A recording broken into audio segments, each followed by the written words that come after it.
All right, hello everyone. This is the Static Site Editor Product Design and Research Focused Weekly Meeting for September 21st, 2020. I don't have a lot to cover today. As I was mentioning right before we hit record, I'm doing the release post manager role, and that's taken up a lot of my time. I haven't had a ton of time to focus on big product related items since our meeting last week. So I'll turn it over first with an apology as an excuse. I have the release post manager duties, but I did intend to leave feedback on the internal persona. I did not get around to it, so I'll make it a priority after tomorrow afternoon when the release goes out. Yeah, no worries. But I did give it an initial glance, and I think it looks great. So I don't have a ton of immediate feedback. I'll look at it in detail tomorrow, though. Okay, and I also assigned it to you because I think you can merge it, but I'm not sure.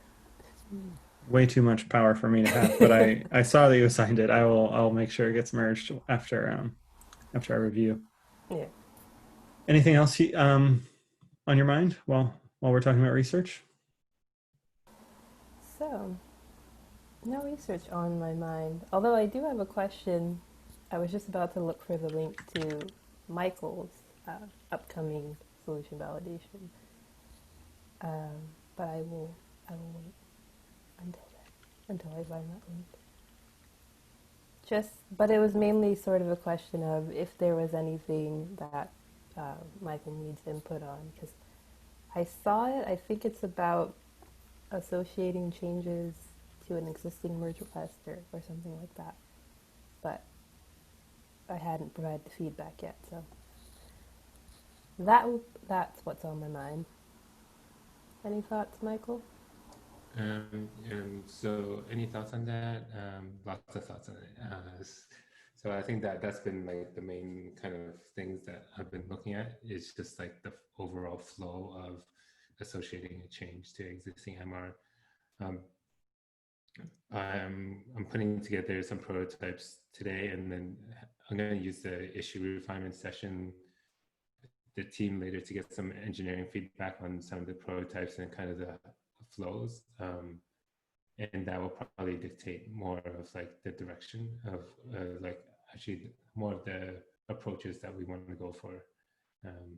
Because I'm kind of like debating between this or that. And I know that in solution validation, we should go for like bigger differences. So I kind of have like two kind of prototypes to go through for solution validation. In my head, it feels like it could be done in 30 minutes. So I think that was the concern I had last time, where I said, oh, do we need an hour time? I think I can do it in 30 minutes. So that's fine. So expect something in your to-dos over the next, probably end of day tomorrow, because I'm going to get some feedback today and then iterate on it over the day tomorrow.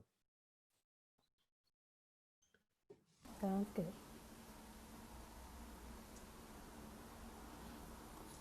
And also, while the attention is on me, it's not a research question, but I was wondering if you could share thoughts on that issue. I think it was from marketing, how they've chosen a CMS. I'm not too familiar with everything, but I was curious if that is relevant to this group, or like why they chose, I guess, a Netlify. Yes, very relevant. There was a meeting, our engineering focus call this morning. I haven't uploaded the recording. I'll send you a link. Michael, the senior manager of that team, joined, and Lauren frequently joins our call, and they both had joined in order to talk specifically about that. But so I'll try and recap best I can. They chose Netlify CMS, and I think it's important to make a distinction between Netlify as a company, which offers a like CI/CD hosting kind of package and solution, and Netlify CMS, which is an open source product that they create that is a CMS for Jamstack sites, for static sites. And they evaluated several, or the marketing team evaluated several CMS type experiences. I think Contentful was on the list. Netlify CMS was one of them. There were a couple of others. They had a list of pretty stringent criteria as far as like wanting to keep a Git-based workflow and not move everything over into a database, and not have too much overhead for managing a new front end or something like that. So Netlify CMS met most of the criteria, or enough that they chose it to move forward with. They have a proof of concept that Lauren would be happy to invite you to if you want to see how it works. The feedback was generally positive from what I understand on the proof of concept. And I shared a little bit of just like a hypothetical there, but it was kind of called out that's relevant to this group that, we're not considering ourselves direct competitors with Netlify CMS. I mean, at least not yet. We have very, very different paths that we're taking right now.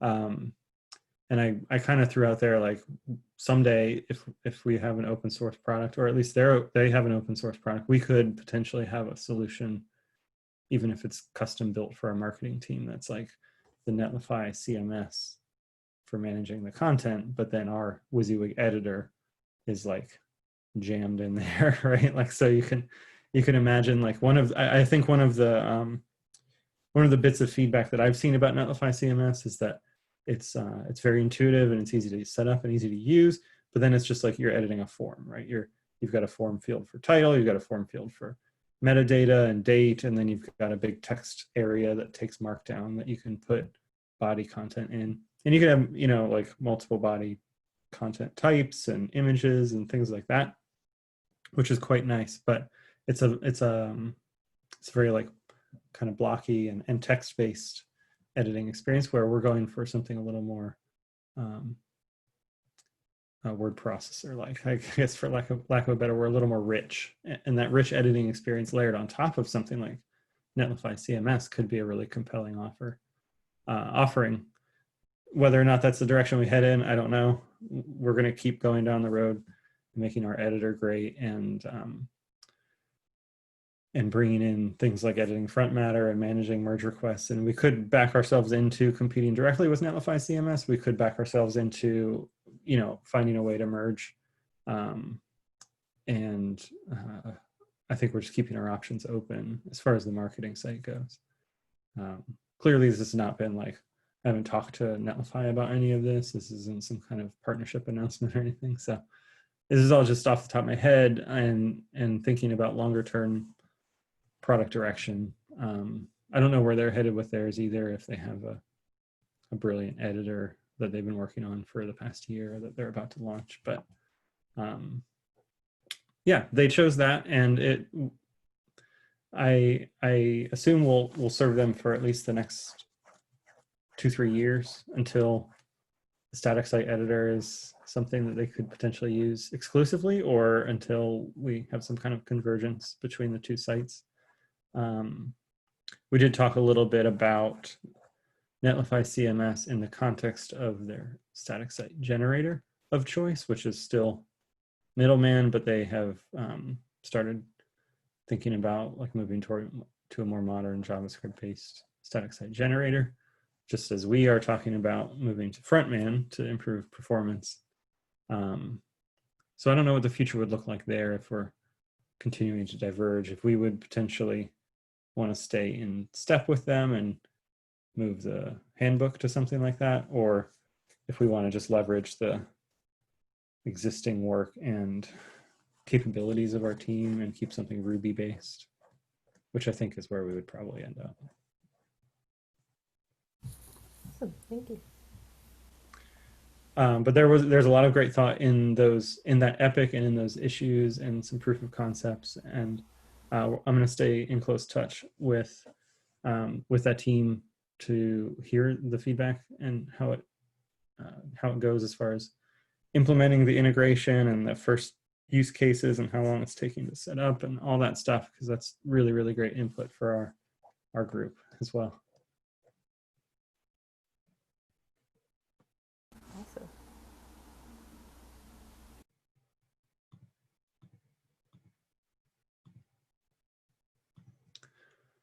How about you, Michael? You have anything top of mind?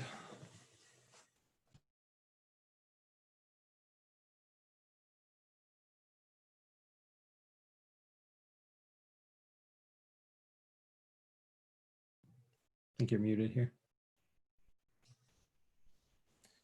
Thanks, but yeah, I was on mute. Mhm. So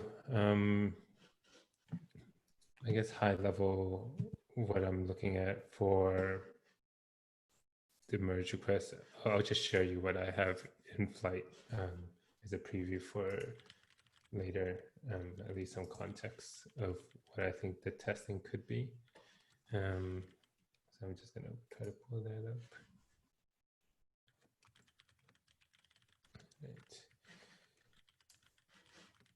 Right. Sharing screen. Sharing the right screen. Okay. So this is what I had last week about the possible flow that we could use for solution validation. So this is the goal of this is to look at how to associate an existing change, a change to existing MR. So if we look at this, first you do like a change, and kind of this first flow is to get feedback on their perception of the modal for inputting title and description, because we haven't really done solution validation on that. So this is just like a really lightweight way to go through there. So after you submit your changes and then you end up on this page, and get them to go to the view the merge request, and we're going to say, oh, you actually need to make a second change. So how would you do that? So the kind of goal here is to see if they can discover this functionality here. This is currently you have like an open in web ID button. What a small suggestion that I had in mind for navigating back to the static site editor was to have a split button experience that allows you to open it up again in static site editor versus creating a separate button like here to say go back. And then once you click on that, you get back into this, you go into this page here. So that's kind of like the one flow to go back into back to the static site editor. Yeah, so the real solution validations around this guy here to see if it's something that we can go forward with, or if we need to go back to the drawing board on this. One question about this that I meant to ask before was, are we proposing that we remove the single file editor? Because right the now single there's file editor doesn't exist in this kind of view. I must be thinking about this split button on a branch. Yeah, That was so if we go to merge requests, I don't think they really exist. I think it might be a new change because I know where it is here. If you go to a merge request and go to the list of changes, Yep. Oh. then it's in the little edit pencil next to the. So like if it's not here, it just says open a web IDE. But if you go to changes, they've just introduced this little drop down here. Oh, I didn't notice that. And yeah, then I just noticed it today. I just noticed yesterday when you click on, I guess maybe it changed, because yesterday when you click on the edit to go to the single file editor, it showed like a button that says open in the web IDE. I wonder if that's still there. That's a side note, but I just saw that yesterday. Interesting. So I'm curious. What I'll try and get in touch with So the web that IDE split team, button, but yeah. So that split button is actually potentially home for many areas here. So it's like Mhm. single file editor, web IDE, and like potentially other kind of third-party platforms like Gitpod or things like that. Mm. So this was going to be like a nesting ground for different places, different tools Okay. to use to open specific files. All right. Yeah, it could be Well, as that sounds simple as great. saying that And it's so on from a technical standpoint, I assume we'd have to have some kind of way to determine that file is set up to work with the static site editor or was previously. I mean, I guess it doesn't yeah, have to have previously been edited with the static site editor, it just needs to be compatible with the static site editor. yeah, yeah. Yeah, so one spot is here. Another spot would be like a whole nother block thing here Mhm. to promote the static site editor. And yeah, this is a natural spot for it too. Because if it's like a markdown file, it kind of makes sense. We probably have to jump through a few hoops to figure out which path and all that stuff. But yeah, that makes sense. Cool. And then this, I kind of broke my existing stuff, but so this was good feedback from Derek. This is like the scenario where you're going into the static site editor for the first time. And this was my kind of take on it last week, where if you just entered the static site editor from the handbook and you want to associate this to a new merge request, what would you need to click on to go to that? And this was my kind of suggestion that you click on this bottom area. But Derek from our group mentioned that this is probably not very clear at all. And I agree with him. The text is pretty small and it's like tiny. So it's not obvious that you would click on there. And that's one of the problems we had previously is it's not obvious what you click on. And the whole discoverability of the previous iteration wasn't that good. So yesterday I was experimenting with some stuff and I kind of landed on this kind of thing. So if you enter the static site editor for the first time, this is probably going really overboard, showing like a new badge or something to say this is a new branch, but you click on that, then this some kind of modal for selection pops up. And then there's the switch action as well to call it out a little bit more. Another way to do that would be something like this, where if it's your first change, then it says saving changes to new merge request. And then we just auto-populate the name based on the file name and all that stuff. And it has new here. Clicking on that could open up the pop modal, or another way to do that is to kind of have a pop-up thing here and you have your filter. And if you want to go with the new merge request instead of an existing one, there's like some kind of functionality there to like take you around to do that. So this is my like things I want to talk to the engineering team about later today, about these two approaches and kind of like which one the group feels is more strong in solving the problem of discoverability and understanding that these are this is where you go to make changes to a merge request, or like changing which merge request to link your changes to. And then another way that I was experimenting starting yesterday was kind of our flow right now is like we have submit changes and then a pop-up opens. Sorry for zooming in and out so much. So we have submit changes, then you have your title and description. One thing that I was experimenting is if we have like review changes, and then inside here would be kind of like a stepper and in here would have your merge request information, but also here would be your area to change change the MR that it's associated to, plus potentially open up a view to say like view the diff. But I think that's something that we talked about, but I'm just experimenting to see if it holds up. But yeah, my main focus is around this stuff here.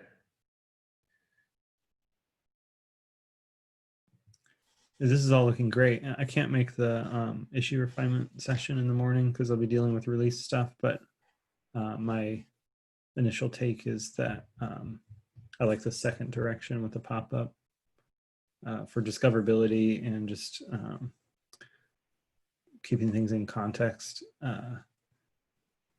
I'll be interested to hear what the other,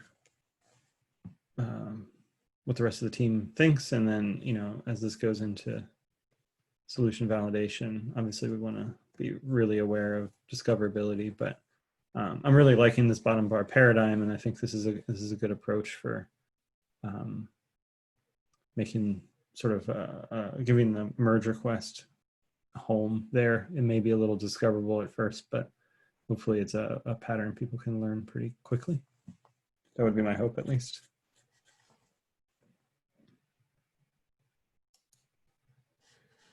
Cool.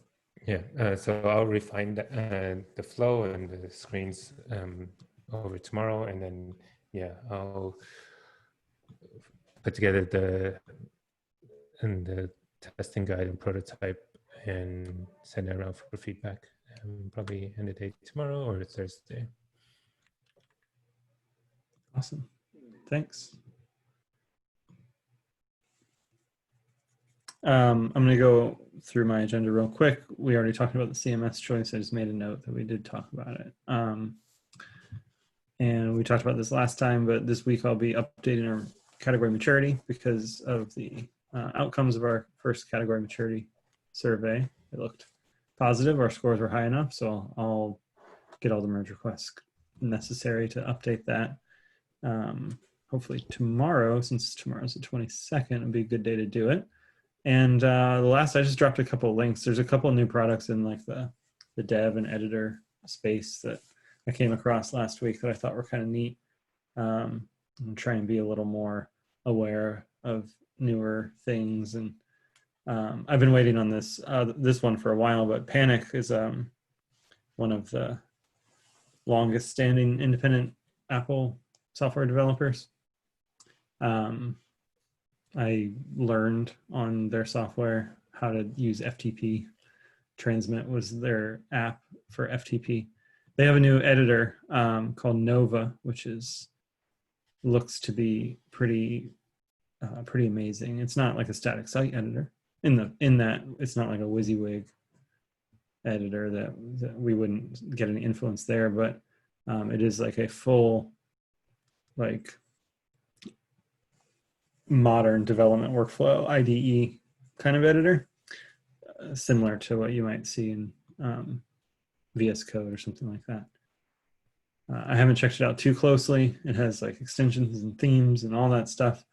I'd like to see a lot of like GitLab specific themes and GitLab specific extensions added so that I could use this and make myself more efficient. But it might be worth looking into for like how they handle dealing with Git operations within the context of an editor.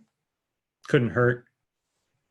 They're going to be a lot more dev focused. They're not, they're not abstracting the concepts away, but might be able to see how they manage things. And the second was just a small project that I saw on Twitter called Spanner, which looks like it's specifically designed to help Hugo apps build locally, but just a little app that runs, I think, a local server. But I like seeing stuff in the static site space, making it easy for people to develop. I wonder if we can just draw some inspiration on from these kinds of apps about how simple setup and configuration and running the server could be if we know what project you're already running. I don't know, just some thoughts.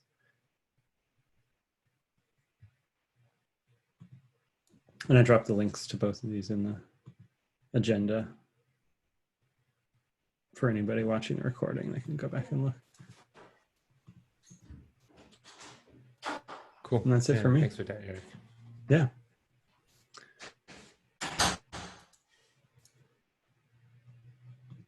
Well, unless there's anything else, I'll wrap the recording.